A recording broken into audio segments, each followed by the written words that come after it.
राधे राधे आप सभी को। स्वागत है आप सभी का कान्हा क्लासेस में। टीजीटी 2001 का पेपर हम लोगों का कंप्लीट हो गया है। हम लोग फास्ट रिवीजन कर रहे हैं कि जल्दी जल्दी देख लिया जाएगा, ताकि पेपर जब तक हो हम लोगों का तब तक पूरा टीजीटी और पीजीटी दोनों का समाप्त हो जाए। तो हम लोग पेपर में बस एक्सप्लेनेशन नहीं देखेंगे, बस प्रश्न देखा जाएगा, उसका उत्तर क्या है ऐसे देखा जाएगा। इसीलिए यहाँ पे जो हम उत्तर जो है इसमें उसको हम ढक दिए हैं कि आप लोग को पता नहीं चलेगा कौन है, और थोड़ा अपने से दिमाग लगेगा। तो चलिए देखा जाए, इसमें पहला नंबर प्रश्न क्या है। पहला प्रश्न है कि लाल तारा के रचनाकार हैं। थोड़ा पेंसिल सही कर लिया जाए। इसमें पूछ रहा है कि लाल तारा के रचनाकार कौन है। यहाँ पे है कि लाल तारा के रचनाकार हैं। तो राम ऋषि बेनीपुरी दिया है, और फिर उदय शंकर भट्ट हैं, निराला हैं, और हरिऔध है। तो लाल तारा किसकी रचना है। रेखा चित्र इनका बहुत फेमस रहा है। तो लाल तारा रचना किसकी है, राम ऋषि बेनीपुरी की है। तो पहला वाला हम लोग का क्या हो जाएगा, सही हो जाएगा। इससे कुछ सही नहीं लग रहा है, इसको चेंज कर लिया जाए। ये ठीक लग रहा है कलर, ये वाला। अब देखिए, पहला नंबर प्रश्न हम लोग का हो गया। अगर आप लोग को एक्सप्लेनेशन देखना होगा तो आप लोग उसको पढ़ लीजिएगा। अब देखा जाए दूसरा प्रश्न क्या है। इसमें पूछ रहा है कि तुलसीदास जी ने भी भ्रमर गीत परंपरा के अंतर्गत भ्रमर गीत की रचना की है जो संकलित है। तो तुलसीदास भी भ्रमर गीत परंपरा में अपना योगदान दिए हैं। तो इनकी कौन सी रचना है जिसमें ये लिखे हैं। तो जानकी मंगल है कि कृष्ण गीतावली है कि गीतावली है कि कवितावली है। तो कृष्ण गीतावली है, इसको ध्यान रखिएगा आप लोग। कृष्ण गीतावली है, गीतावली नहीं लगाया जाएगा। पूछेगा कि सूरदास के अनुकरण पे कौन लिखे हैं, तो गीतावली लगाया जाएगा। और अगर भ्रमर गीत वाली बात आएगी तो कृष्ण गीतावली बताया जाएगा। अब देखिए तीसरा नंबर प्रश्न हम लोगों का है आगे। तीसरा नंबर प्रश्न क्या पूछ रहा है यहाँ पे कि भक्तन को कहाँ सीकरी सो काम। कहीं कहीं संतन लिखा रहता है, संतन को कहाँ सीकरी सो काम। आवत जात पनहया, पनहया का मतलब होता है जो पैर में जो पहना जाता है ना, उसको पनहया बोला जाता है। पनहया टूटी बिसर गयो हरिनाम। तो ये किसकी प्रसिद्ध पंक्तियां हैं। कुंभन दास की है, नंददास की है, चतुर्भुज दास की है, कृष्णदास की है। तो एक बार कुंभन दास को बुलाए थे अकबर, तो वही गए थे, सीकरी बुलाए थे। तो ये कुंभन दास गए थे तो उसी पे लिखे हैं। तो कुंभन दास की पंक्ति है, इसको ध्यान रखिएगा। अब तीसरा नंबर हो गया। अब चौथा नंबर प्रश्न देखा जाए। चौथा नंबर प्रश्न क्या पूछ रहा है कि भक्ति काल को सबसे पहले किसने हिंदी साहित्य का स्वर्ण युग कहा। तो सबको पता है कि भक्ति काल को स्वर्ण युग कहा जाता है, लेकिन सबसे पहले किसने कहा। तो यहाँ पे हो जाएंगे ग्रियर्सन। हम लोग का सही आंसर क्या हो जाएगा, ग्रियर्सन हो जाएगा। तो ग्रियर्सन इसमें सही हो जाएगा, दूसरा ऑप्शन। फिर देखिए 4 नंबर प्रश्न हो गया। 5 नंबर, 5 नंबर प्रश्न क्या है कि चंडी चरित किसकी विशिष्ट साहित्यिक रचना है। तो गुरु गोविंद सिंह, अर्जुन सिंह, अंगद और रामदास। तो ये गुरु गोविंद सिंह की रचना है चंडी चरित। अब देखिए छठवां नंबर प्रश्न क्या है। छठा नंबर प्रश्न पूछ रहा है कि तुलसीदास चंदन घिसे के लेखक हैं। तुलसीदास चंदन घिसे, ये निबंध है, तो किसका निबंध है। ये क्या हो रहा है इस पे। तो ये निबंध किसका किसका है, विद्यानिवास मिश्र का है कि हरिशंकर परसाई का है कि कुबेरनाथ राय का है, कि इनमें से कोई नहीं। तो ये हरिशंकर परसाई का निबंध है, तुलसीदास चंदन घिसे। हरिशंकर परसाई के निबंध, विद्यानिवास मिश्र के निबंध, कुबेरनाथ राय के निबंध, ये सब बहुत इंपॉर्टेंट है। सबके निबंध एकदम याद रहने चाहिए, क्योंकि कोई भी परीक्षा हो इन लोगों से जरूर पूछा जाता है। 3 लोग हैं ललित निबंधकार में, कुबेरनाथ राय हो गए, और ये हो गए हजारी प्रसाद द्विवेदी हो गए, और एक विद्यानिवास मिश्र तो है ही। तो तीनों लोगों का जितना भी निबंध है उसको आप लोग लिख लीजिएगा पूरा क्रम से कि कौन कौन है। जरूर पूछा जाता है इन लोगों से। अब देखिए हरिशंकर परसाई भी। फिर 7वां नंबर प्रश्न क्या है हम लोगों का। यहाँ पे पूछ रहा है कि मेरे राम का मुकुट भीग रहा है किसका ललित निबंध संग्रह है।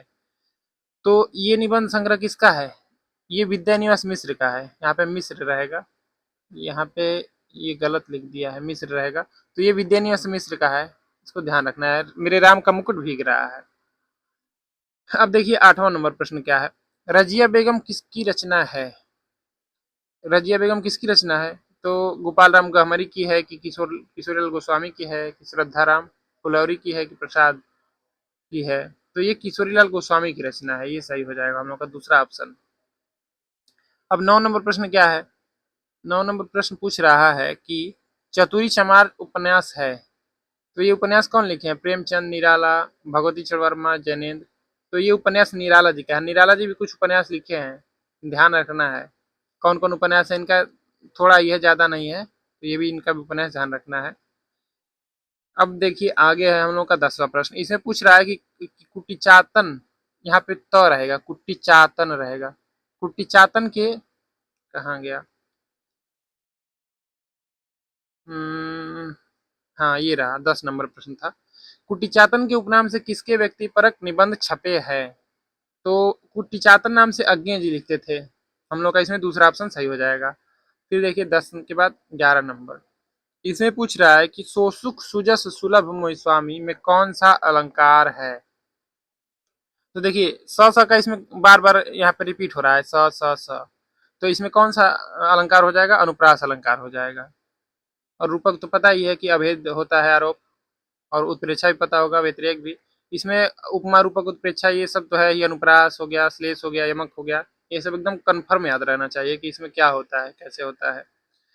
फिर देखिए मात्रिक विषय संयुक्त छंद है। अब इसमें कुछ भी नहीं पता होगा तो संयुक्त ध्यान रखना है, संयुक्त छंद। इसमें पूछ रहा है कि कौन सा संयुक्त छंद है, मात्रिक है और संयुक्त है। तो सबको पता है कि कुंडलीय क्या होता है? संयुक्त छंद होता है। तो इसमें हम लोग का दूसरा सही हो जाएगा।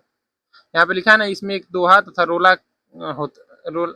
यहाँ पे लिखा है कि कुंडलिया में 6 चरण होते हैं, इसमें एक दोहा तथा एक रोला होता है। दोहा का चौथा चरण रोला के प्रथम चरण में दोहराया जाता है। तो ऐसे है, इसको ध्यान रखना है। 12 के बाद हम लोग का है 13 नंबर। 13 नंबर में पूछ रहा है कि परुष का विलोम शब्द है। तो परुष का मतलब होता है कठोर। तो कठोर का इसमें विलोम कौन दिख रहा है? इसमें कोमल हो जाएगा। ये वाला हम लोग का तीसरा ऑप्शन क्या हो जाएगा? सही हो जाएगा। फिर है 14 नंबर प्रश्न है कि जंगम का विलोम शब्द है। तो जंगम का क्या होता है विलोम? अस्थावर होता है। तो इसमें दूसरा वाला सही हो जाएगा। फिर आगे देखते हैं क्या पूछ रहा है। 15 नंबर है कि इनमें से बादल का पर्यायवाची शब्द नहीं है। तो जलद है, जलधि है, मेघ है, वारिद है। तो जलद भी होता है और वारिद भी होता है, मेघ भी होता है, लेकिन जिसमें ध लग जाता है वो समुद्र का हो जाता है, जलधि। ये किसका हो जाएगा? ये समुद्र का हो जाएगा। अब देखिए आगे 16 नंबर क्या है। 16 नंबर है कि अन्न को पचाने वाली अग्नि है। अन्न को पचाने वाली अग्नि को क्या कहा जाता है? यहाँ पे पूछ रहा है। तो जठराग्नि, बड़वाग्नि, दावाग्नि और दावानल। तो जठराग्नि कहा जाता है, जो अन्न को पचाने वाली अग्नि है उसको जठराग्नि कहा जाता है। अब देखिए 16 नंबर हो गया। अब 17 नंबर देखा जाए। संदेश रासक के रचयिता है। संदेश रासक के रचयिता कौन है? तो ये अब्दुल रहमान की रचना है। ये खंड काव्य है। बार बार ये भी पूछा जाता है क्या है, तो खंड काव्य है संदेश रासक। फिर है हम लोगों का अगला प्रश्न 18 नंबर। यहाँ पे क्या पूछ रहा है कि कालिदास हजारा की रचना है, की रचना की। कालिदास हजारा नाम से एक रचना है, रीतिकाल हम लोग पढ़ेंगे तो उसमें कालिदास हजारा नाम से एक रचना है। वो किसकी है? कालिदास त्रिवेदी एक है, उनकी रचना है। ये कालिदास संस्कृत वाले नहीं है हम लोगों के, ये कालिदास त्रिवेदी है, उनकी रचना है कालिदास हजारा। अब देखिए 19 नंबर प्रश्न है। इसमें क्या पूछ रहा है कि आचरण की सभ्यता निबंध के लेखक हैं। चंद्रशेखर शर्मा गुलेरी हैं कि अध्यापक पूर्ण सिंह हैं कि श्याम सुंदर दास हैं कि बाल मुकुंद गुप्त हैं? तो आचरण की सभ्यता अध्यापक पूर्ण सिंह का निबंध है। तो इसमें हम लोग का दूसरा वाला सही हो जाएगा। ठीक। अब देखिए 19 नंबर हो गया। अब देखा जाए 20 नंबर। 20 नंबर है कि सुलोचना निबंध संकलन है। ये किसका निबंध है पूछ रहा है। रामचंद्र शुक्ल का है, इनका तो चिंतामणि है, पता ही है। भारतेंदु हरिश्चंद्र, तो यही हम लोग के हो जाएंगे सही। भारतेंदु हरिश्चंद्र का निबंध है सुलोचना। भारतेंदु हरिश्चंद्र से भी निबंध पूछता है, इनका भी निबंध सब याद रखना है। फिर 21 नंबर क्या है हम लोगों का कि तूफानों के बीच। ये तो बहुत प्रसिद्ध है, तूफानों के बीच। बंगाल के अकाल पे लिखे हैं, इसको बार बार पूछा जाता है। तूफानों के बीच नामक रिपोर्टाज के लेखक हैं शिवदान सिंह चौहान, रांगे राघव, धर्मवीर भारती, शमशेर बहादुर सिंह। तो ये रांगे राघव का रिपोर्टाज है। ये लोग भी निबंध रिपोर्टाज लिखे हैं, इन लोगों का भी रिपोर्टाज आप लोग याद कर लीजिएगा कौन किसका कौन सा रिपोर्टाज है। 22 नंबर है घुमक्कड़ शास्त्र यात्रावृत्त के लेखक हैं। तो घुमक्कड़ शास्त्र कौन लिखेंगे? जो बहुत घुमक्कड़ थे वही घुमक्कड़ शास्त्र लिखेंगे। तो राहुल सांकृत्यायन लिखे हैं। राहुल सांकृत्यायन क्या लिखे हैं? घुमक्कड़ शास्त्र। फिर 22 हो गया। अब 23 नंबर देखिए। 23 नंबर में क्या पूछ रहा है कि आवारा मसीहा किसकी जीवनी है? ये जीवनी बहुत प्रसिद्ध रही है। जो ये आवारा मसीहा है, ये जीवनी बहुत प्रसिद्ध रही है। तो इसको कौन लिखे हैं, किसकी जीवनी है पूछ रहा है, कौन लिखा है ये नहीं पूछ रहा है। तो शरद चंद्र की जीवनी है, विष्णु प्रभाकर लिखे हैं, और ये शरद चंद्र की जीवनी है। शरद चंद्र बंगला कथाकार थे, उनकी जीवनी इसमें है, आवारा मसीहा। फिर है हम लोगों का अगला प्रश्न 24 नंबर। मेरा जीवन प्रवाह किसकी आत्मकथा है? तो ये है, किसकी आत्मकथा है? वियोगी हरि, राहुल सांकृत्यायन, शांति द्विवेदी, इनमें से कोई नहीं। तो ये वियोगी हरि की आत्मकथा है, मेरा जीवन प्रवाह। अब 24 नंबर हो गया। अब देखिए आगे 25 नंबर क्या है कि सफेद कौवा कहानी के लेखक हैं।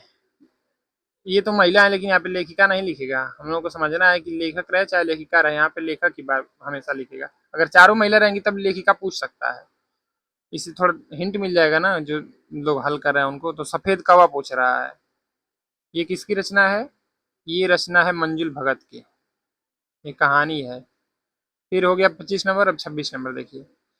पूछ रहा है कि हिंदी का प्रथम मौलिक उपन्यास है। हिंदी का प्रथम मौलिक उपन्यास कौन है? परीक्षा गुरु, भाग्यवती या नूतन ब्रह्मचारी? तो परीक्षा गुरु को हिंदी का प्रथम मौलिक उपन्यास माना जाता है। तो हम लोग का परीक्षा गुरु सही हो जाएगा, पहला वाला। 26 हो गया। अब 27 देखिए। 27 नंबर है कि सर कटिलास उपन्यास के लेखक हैं बाबू देवकीनंदन खत्री या गोपाल राम गहमरी या लज्जाराम मेहता या इनमें से कोई नहीं। तो जितना भी सब जासूसी उपन्यास है, ज्यादातर यही लिखे हैं गोपाल राम गहमरी। गोपाल राम गहमरी हो जाएंगे, यहाँ पे गहमरी रहेगा, गहमरी। 27 नंबर हो गया। अब 28 देखिए। 28 नंबर क्या हम लोग का प्रश्न है, इसमें पूछ रहा है कि लाल टीन की छत के लेखक हैं। उपन्यास ज्यादा पूछ लिया है लग रहा है इस पेपर में। तो लाल टीन की छत के उपन्यास के लेखक कौन है? भीष्म साहनी, उषा प्रेमवदा, निर्मल वर्मा। तो निर्मल वर्मा हो जाएंगे। इसको थोड़ा चेंज कर लिया जाए। तो निर्मल वर्मा हो जाएंगे। तो ज्यादा ही हो गया। हम्म तो इसमें हो जाएंगे निर्मल वर्मा। लाल टीन की छत किसका उपन्यास है? निर्मल वर्मा का उपन्यास है। अब फिर देखिए, नौकर की कमीज पूछ रहा है। नौकर की कमीज के लेखक हैं, तो ये उपन्यास है। एक नौकर की कमीज है, तो इसमें साहित्य अकादमी भी मिला हुआ है। किसकी रचना है? ये विनोद कुमार शुक्ल की रचना है। इनको अभी 59वां ज्ञानपीठ पुरस्कार मिला है। और इनका एक है कि दीवार में खिड़की रहती थी, उस बहुत, वो भी उसको बहुत लोग पढ़ रहे हैं खरीद के। दीवार में एक खिड़की रहती थी। 29 नंबर हो गया ना। अब देखिए 30 नंबर। निर्मल वर्मा का चर्चित कहानी संग्रह है परिंदे, तलाश, बंजर, इनमें से कोई नहीं। तो परिंदे जो है ये निर्मल वर्मा का बहुत प्रसिद्ध कहानी संग्रह रहा है, कहानी भी है इस नाम से। तो परिंदे की एक पात्र है लतिका, ये भी याद रखिएगा। लतिका पात्र किस कहानी की है? तो परिंदे कहानी की है। और परिंदे के लेखक निर्मल वर्मा है। अब ये है 31 नंबर प्रश्न हम लोगों का। बलदेव खटिक किसकी कविता है? तो बलदेव खटिक किसकी कविता है? लीलाधर जगूड़ी की कविता है ये। दूसरा ऑप्शन इसमें हम लोग का क्या हो जाएगा? सही हो जाएगा। अब 31 के बाद है अगला प्रश्न हम लोग का 32 नंबर। इसमें पूछ रहा है कि संदर्भ के लेखक हैं। तो संदर्भ के लेखक कौन है? डॉक्टर विनय है कि दुधनाथ सिंह है कि श्री राम वर्मा है या इनमें से कोई नहीं? तो डॉक्टर विनय की रचना है संदर्भ। अब हम लोग का 33वां प्रश्न है, मोचीराम तथा पटकथा के लेखक हैं। तो मोचीराम, ये तो बहुत प्रसिद्ध कविता है। और पटकथा है नक्सलबाड़ी हो गई, और एक रोटी वाला है ना कि एक आदमी रोटी बेलता है, ऐसे कविता है। तो ये सब किसकी रचनाएं हैं? धूमिल की रचना है। और धूमिल का वास्तविक नाम भी पूछता है। तो धूमिल का वास्तविक नाम है सुदामा पांडे। ये बनारस के थे, सुदामा पांडे धूमिल। ये लिखे, ऐसे लिखे हैं लगता है कि जैसे मुक्तिबोध जैसे लिखते थे वैसे ये भी लिखे हैं, धूमिल भी। अब देखिए 33 नंबर हो गया ना। अब 34 है। समाधि लेख के लेखक है। तो समाधि लेख किसकी रचना है? श्री राम वर्मा, श्रीकांत वर्मा, दुधनाथ सिंह, इनमें से कोई नहीं। तो ये श्रीकांत वर्मा जो है ये इन्हीं की रचना है। इनको साहित्य अकादमी मिला है मगध पे। अब फिर देखिए 35 नंबर प्रश्न है। आत्मजयी के लेखक हैं, तो आत्मजयी पे व्यास सम्मान प्राप्त है। किसकी रचना है ये? तो कुंवर नारायण की है। कुंवर नारायण को ज्ञानपीठ पुरस्कार भी मिला 2005 में, ये भी हम लोगों को ध्यान रखना है। अब है 36 नंबर। ठंडा लोहा के रचनाकार हैं, तो गिरजा कुमार माथुर, धर्मवीर भारती। तो धर्मवीर भारती को याद रखना। इनका अंधायुग बहुत पूछा जाता है, अंधायुग किसकी रचना है और उसमें कितने अंक है? 5 अंक है उसमें। बहुत, उससे तो हमेशा ही प्रश्न बनता है, अंधायुग से जरूर प्रश्न बनता है। 36 के बाद हम लोगों का प्रश्न है 37 नंबर। ये प्रश्न 37 नंबर क्या है? किसान के रचनाकार हैं मैथिली शरण गुप्त, निराला, हरिऔध प्रसाद। तो ये मैथिली शरण गुप्त की रचना है किसान। अब है 38 नंबर। सरस्वती पत्रिका के संपादक कौन हैं? सरस्वती पत्रिका जो थी उसके संपादक कौन है पूछ रहा है। तो ये तो सबको पता है कि महावीर प्रसाद द्विवेदी जो थे वो सरस्वती पत्रिका के संपादक थे, 1903 से 1920 तक रहे। उसके बाद है 39 नंबर प्रश्न हम लोगों का। देखिए 39 में पूछ रहा है कि शेखर जोशी की रचना है, शेखर जोशी का कहानी है एक, वही पूछ रहा है। तो इसमें मकान, हत्यारे, इनमें से कोई नहीं ये, लेकिन कोसी का घटवार जो है इनकी कहानी है। ये सही हो जाएगा हम लोग का 39 का तीसरा नंबर। फिर देखिए 40 नंबर। 40 नंबर क्या पूछ रहा है कि प्रयाग रामागमन के लेखक हैं। तो प्रयाग रामागमन मगन जो है ये रचना किसकी है? ये प्रेम, यहाँ प्रेमधन लिख दिया है, प्रेमघन की रचना है। बद्री नारायण चौधरी प्रेमघन। आनंद कादम्बिनी जिनकी पत्रिका थी वो वाले प्रेमघन, मिर्जापुर वाले प्रेमघन। अब देखिए 41 नंबर। मधुमालती के रचनाकार हैं, तो मधुमालती किसकी रचना है? मधुमालती रचना है मंझन की। जायसी का तो पद्मावत है, कुदमन का मृगावती है और चंदायन मुल्ला दाऊद की रचना है। अब 41 के बाद देखिए 42 नंबर। इसमें पूछ रहा है कि सहजयान के प्रवर्तक हैं, तो सहजयान के प्रवर्तक कौन है? ये सरहपा हैं, सिद्ध साहित्य वाले सरहपा। 43 नंबर प्रश्न पूछ रहा है कि विश्वामित्र नाटक के लेखक हैं। विश्वामित्र नाटक कौन लिखा है? तो उदय शंकर भट्ट लिखे हैं विश्वामित्र नाटक। लक्ष्मण मिश्र जो है इनका भी नाटक पूछा जाता है।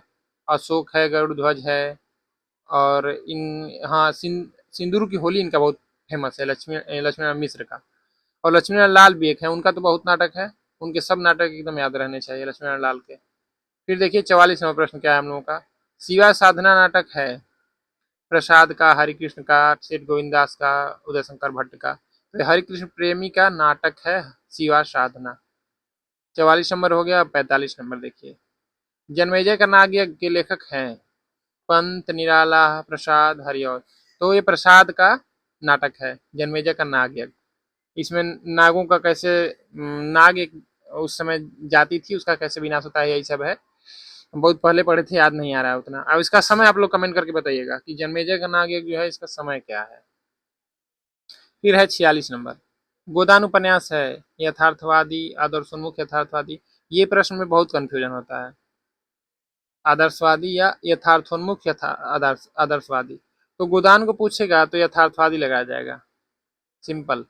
इसलिए हम इसको, इस हमको भी कंफ्यूजन हो रहा था, इसलिए इसको हम ढके नहीं कि पता नहीं चलेगा, उस टाइम दिमाग नहीं काम करेगा। फिर देखिए 47 नंबर प्रश्न क्या है कि अलंकार सिद्धांत के प्रवर्तक आचार्य थे। तो जो भामा थे, काव्य अलंकार इनकी रचना है ना, ये भामा जो थे अलंकार सिद्धांत के प्रवर्तक थे। अब फिर देखिए 48 नंबर। विप्रलम्ब श्रृंगार में वियोग की कितनी दशाएं मानी गई हैं? तो विप्रलम्ब श्रृंगार, श्रृंगार के दो भेद होते हैं ना, एक होता है संयोग श्रृंगार और एक वियोग होता है, उसी को विप्रलम्ब श्रृंगार कहा जाता है। तो इसमें 10 होगा, 10 होना चाहिए, देखा जाए कितना है। हाँ 10 होगा। तो कितना माना गया है, वियोग की कितनी दशाएं मानी गई हैं विप्रलम्ब श्रृंगार में? तो 10 मानी गई हैं। हम लोग का पहला ऑप्शन सही हो जाएगा। अब देखिए 49 नंबर प्रश्न क्या है। यहाँ पे पूछ रहा है कि हिंदी के प्रथम गद्यकार हैं, हिंदी के प्रथम गद्यकार कौन है? तो ये हो जाएंगे लल्लू लाल। ये लल्लू लाल जो फोर्ट विलियम कॉलेज वाले हैं वो हो जाएंगे हिंदी के प्रथम गद्यकार। फिर 50 नंबर देखिए। कलाधर उपनाम से कविता लिखते थे, तो जयशंकर प्रसाद। इनका बचपन का नाम झारखंडी है, झारखंडी याद रखना है, झारखंडी था इनका बचपन का नाम। तो कलाधर नाम से ही लिखते थे, कविता करते थे। बालेंदु नाम से पूछेगा तो केदारनाथ अग्रवाल को लगाया जाएगा, इसमें कंफ्यूजन होता है थोड़ा। बालेंदु के नाम से कौन लिखता था? केदारनाथ अग्रवाल। अब देखिए 51 नंबर हम लोग का प्रश्न है 50 नंबर हम लोग का हो गया है। यहाँ पे पूछ रहा है कि काव्य के विशिष्ट तत्व के रूप में ध्वनि शब्द का सर्वप्रथम प्रयोग किया। तो यहाँ पे आनंदवर्धन तो होना चाहिए, देखा जाए क्या है। हाँ, आनंदवर्धन ही होगा। ठीक है, ये हो जाएंगे आनंदवर्धन। तो इसका तीसरा ऑप्शन सही हो जाएगा हम लोग का। अब देखिए 51 के बाद 52 नंबर। जननी तू जननी भई विधि सन कुछ न बसाए में कौन सा अलंकार है? तो अब ये क्या पूछ रहा है? अनुप्रास में जो अनुप्रास के भेद है उनमें से पूछ रहा है कि छेकानुप्रास होगा कि वृत्तानुप्रास होगा कि लाटानुप्रास होगा। तो यहाँ पे लाटानुप्रास हो जाएगा। नियम आप लोग पढ़े हैं, अब बस आप लोग को प्रश्न पढ़ना है कि क्या किसमें होगा। अब देखिए 53 नंबर। धनंजय में समास है। अब धनंजय में कौन सा समास होगा? तत्पुरुष होगा, कर्मधारय होगा कि अव्ययीभाव होगा? बहुव्रीहि समास हो जाएगा। ठीक है, धनंजय का मतलब अर्जुन को कहा जाता है धनंजय, तो यहाँ पे बहुव्रीहि समास हो जाएगा। अब 53 के बाद हम लोग का अगला प्रश्न है 54 नंबर। 54 नंबर में क्या पूछ रहा है कि निम्नलिखित में से एक शब्द की वर्तनी अशुद्ध है, मतलब गलत है। ये है उज्ज्वल, ये है कवित्री, ये है कवियित्री, देखिए ये है, और ये मोक्ष है। तो समझ में आ रहा है साहब कि कवित्री जो लिखा है ये गलत लिखा है। ये कवित्री का शुद्ध वर्तनी ये है। अब 55 नंबर है। बांगरू किस भाषा वर्ग की बोली है? तो हरियाणवी जो है उसी को बांगरू कहा जाता है। तो ये किस वर्ग की बोली है?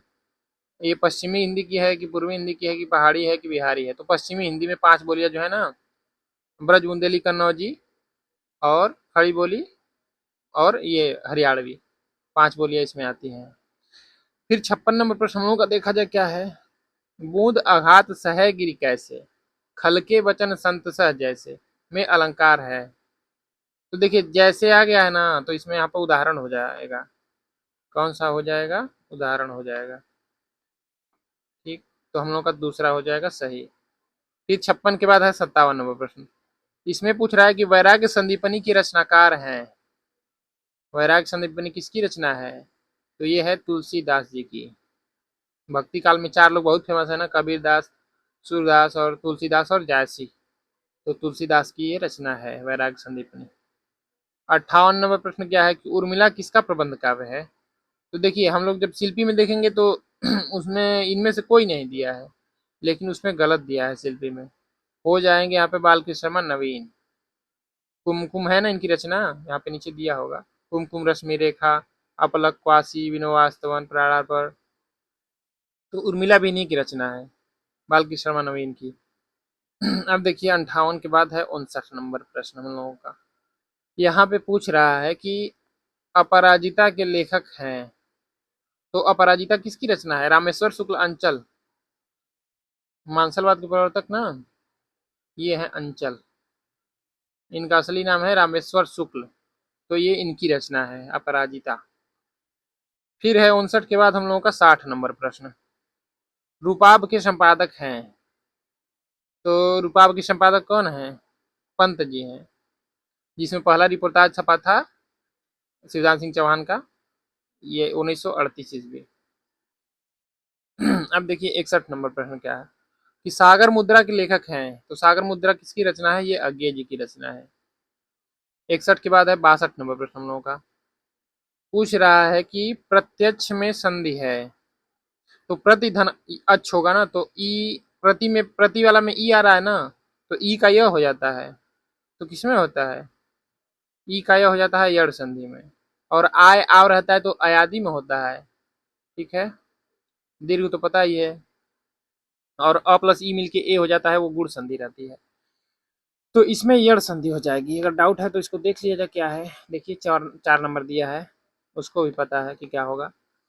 अब देखिए 63 नंबर है। 63 नंबर पूछ रहा है कि नीलोत्पलम में कौन सा समास है? तो ये तो हमको लग रहा है कि 2001 में भी पूछा था, सेम सेम एकदम। नीला बताए थे कि नीला उत्पल मतलब कि कमल, तो ये कर्मधारय समास हो रहा था। तो इसमें भी वही हो जाएगा। अब फिर है 64 नंबर प्रश्न। यहाँ पे पूछ क्या रहा है कि हिंदी साहित्य के इतिहास लेखन की परंपरा का सूत्रपात किसने किया।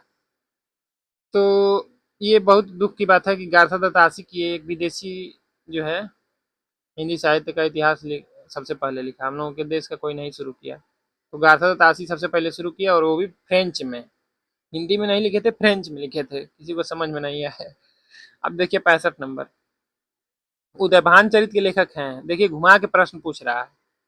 अगर पूछता कि रानी केतकी की कहानी किसकी रचना है तो सबको पता है कि इंसान खां की रचना है। अब क्या किया है कि उसी को उदयभान चरित पूछ रहा है, मतलब किसी को लगेगा कि अरे यार कुछ नया चीज है क्या ये उदयभान चरित। तो ध्यान रखना है कि उदयभान चरित जो है ये किसका नाम है, रानी केतकी की कहानी है, उसी का दूसरा नाम है। तो इंसान खां की रचना है।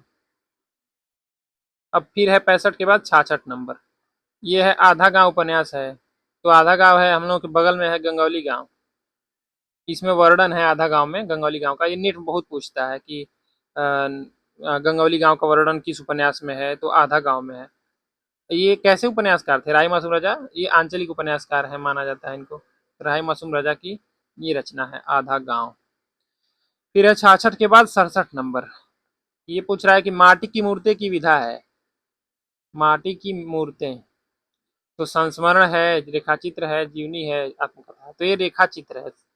माटी की मूर्तें यहाँ पे राम विश्वेन्द्र द्वारा लिखित।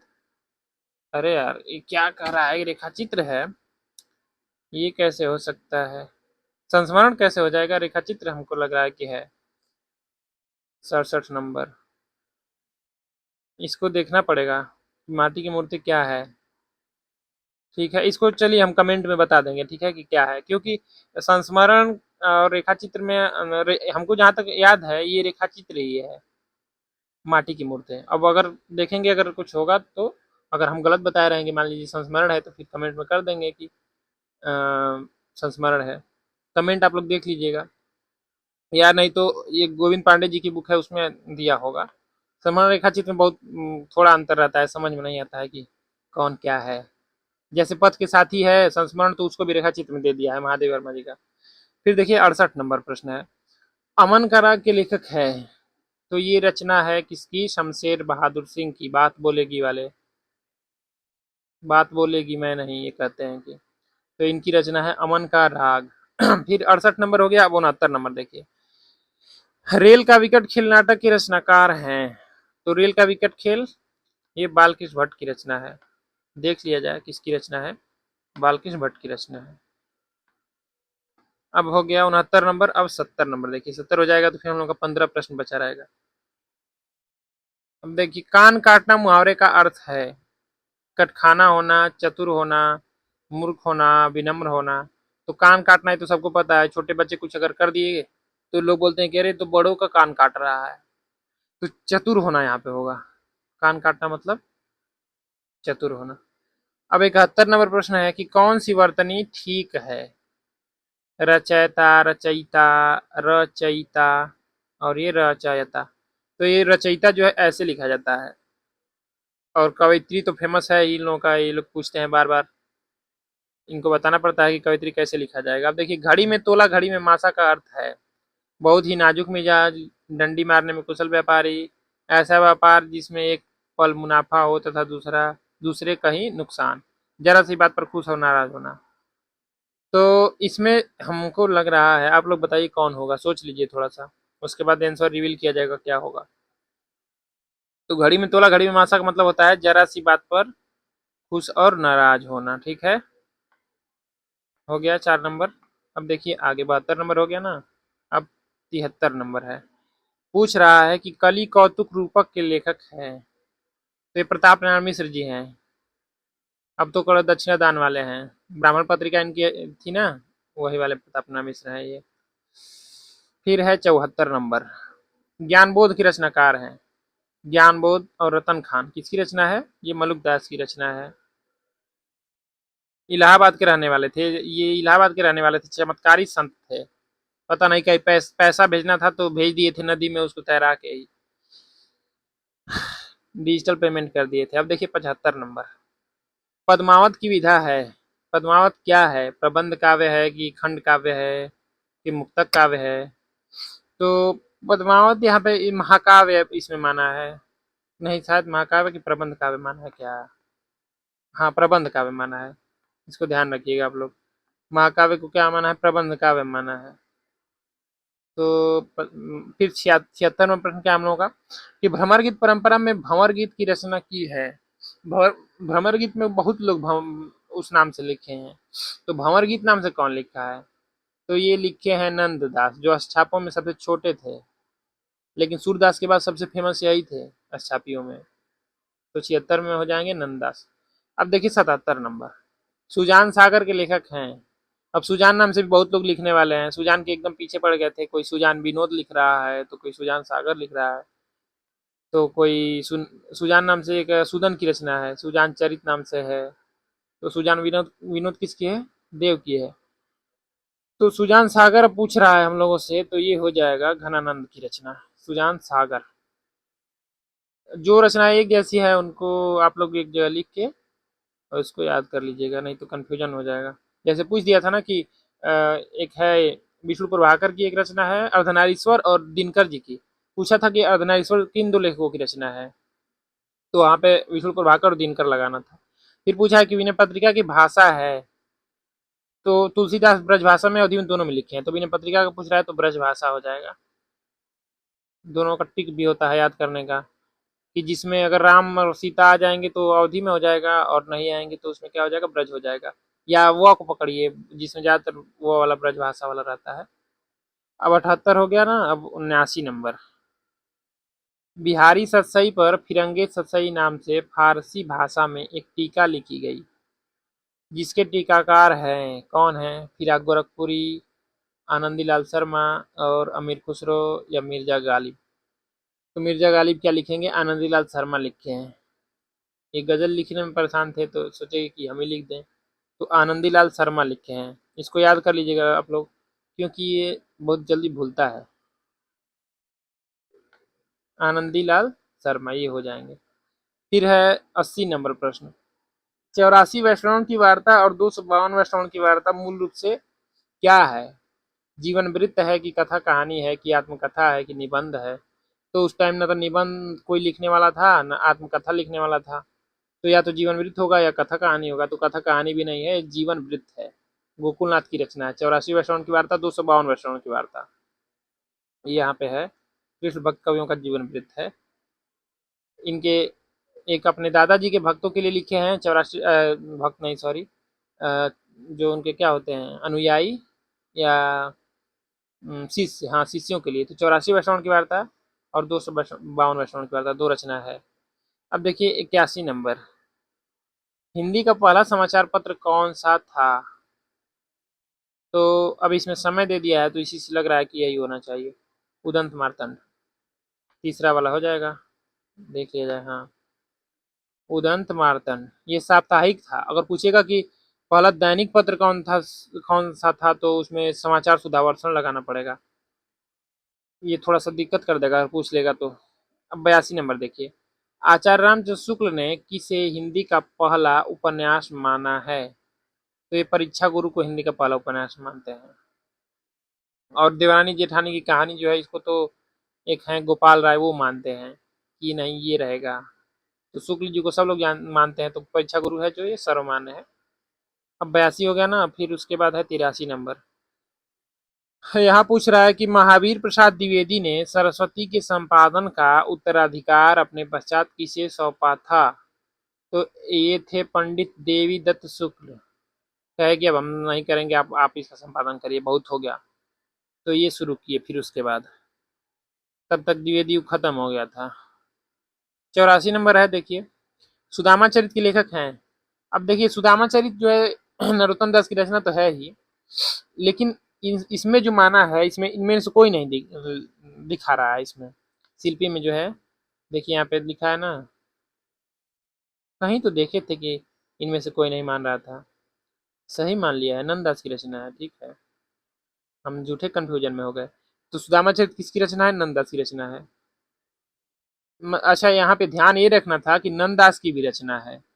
अब ये नहीं कि हमको याद है कि सुदामा चरित नरोत्तम दास की रचना है तो नहीं है, बस उन्हीं की है। नंददास की भी रचना है सुदामा चरित नाम से, इसको आप लोग ध्यान रखिएगा। अब हम लोगों का आज का अंतिम प्रश्न, पता नहीं चलता है कब खत्म हो जाता है प्रश्न। हिंदी में यही तो खासियत है कि पढ़ते रहिए, कभी लगेगा नहीं कि पढ़ भी रहे हैं, लगेगा कि आनंद आ रहा है सब जानकारी लेने में।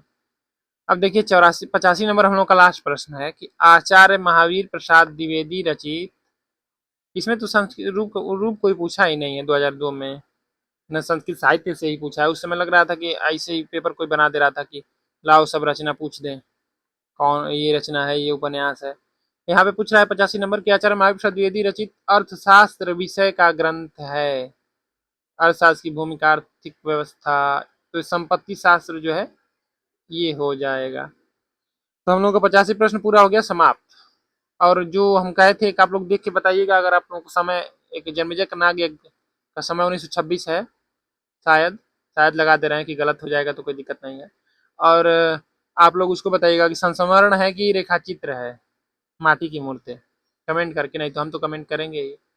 ठीक है, तो अब मिलते हैं फिर बाद में। फिक्स नहीं रहता है कि कब पढ़ाना है, टाइम मिलेगा तो फिर अगला देखा जाएगा, 2002 के बाद जो भी पेपर हुआ है। तो धन्यवाद आप सभी को जुड़ने के लिए।